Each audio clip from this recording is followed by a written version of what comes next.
பொய் பிரச்சாரம் செய்வதை முதலமைச்சர் நிறுத்த வேண்டும். இன்னைக்கு தணிக்கை அறிக்கை என்ன சொல்கிறது என்றால் 7500 கோடிக்கு மேல் தமிழக அரசிற்கு கல்வி திட்டத்திற்கு உட்பட ஒதுக்கப்பட்டிருக்கிறது. நாங்கள் தோற்று இருக்கிறோம் நிறைய தேர்தல்களில். தேர்தலில் வெற்றி மட்டுமே வெற்றி அல்ல, தேர்தலில் வென்றவன் சாதிக்காததை தேர்தலில் தோற்ற பிள்ளைகள் நாங்கள் சாதித்திருக்கிறோம். 8 வழிச்சாலை அப்படி 8 வழிச்சாலை எங்க போடு போடு போடு பாப்போம். நாங்க பரந்தூர்ல விண்ணூர்தி நிலையம் எங்க கட்டு பார்ப்போம்.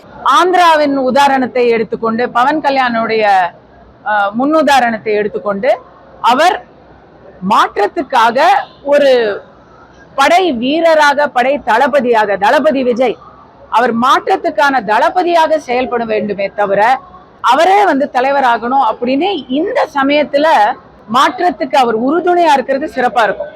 திராவிட தமிழிய போர் அதான் இந்த போர். இங்க இடையில அவனுக்கும் சண்டை கிடையாது, எங்களுக்கு தான் போட்டி. எங்கிட்டு ஆட்டு குடல் போட்டியா இல்ல இந்த போட்டி?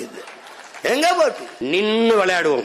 100 மீட்டர் ஓட்டப்பந்தயக்காரன் இல்ல, 5000 மீட்டர் நின்னு நிதானமா ஓடி வெற்றி கோட்டை தொடுவேன். எவனும் குறுக்க வர போறது இல்ல, ஓடிக்கிட்டே இருப்போம். நாங்க சலிக்காதவர்கள். இந்தியிலதான் பேர் இருக்கான்னு கேக்குறீங்க. நீங்க எத்தனை வருஷம் ஆட்சியில இருந்தீங்க? 20 வருஷத்துக்கு மேல மத்தியில் ஆட்சியில இருந்து கொண்டு 5 அமைச்சர்களை இங்கே வைத்துக் கொண்டு அதை பத்தி கேள்வியே கேட்காம ஏன் மாற்றிருக்கலாமே? நாங்கள் மாற்றிக்கொண்டிருக்கிறோம். இன்னைக்கு சர்வ சிக்ஷா அபியான் நாங்க பேர் சொல்லியிருக்கிறோம்.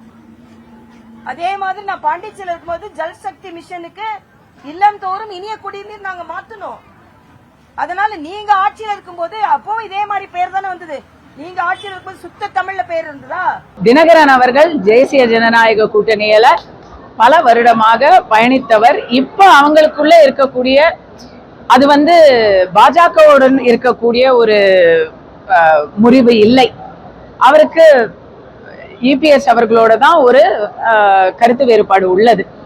அதையெல்லாம் சுமூகமாக ஒரு தீர்வு கண்டு சரியான வலுவான கூட்டணியுடன் தேசிய ஜனநாயக கூட்டணி இந்த 2026 தேர்தலை சந்திக்கும்.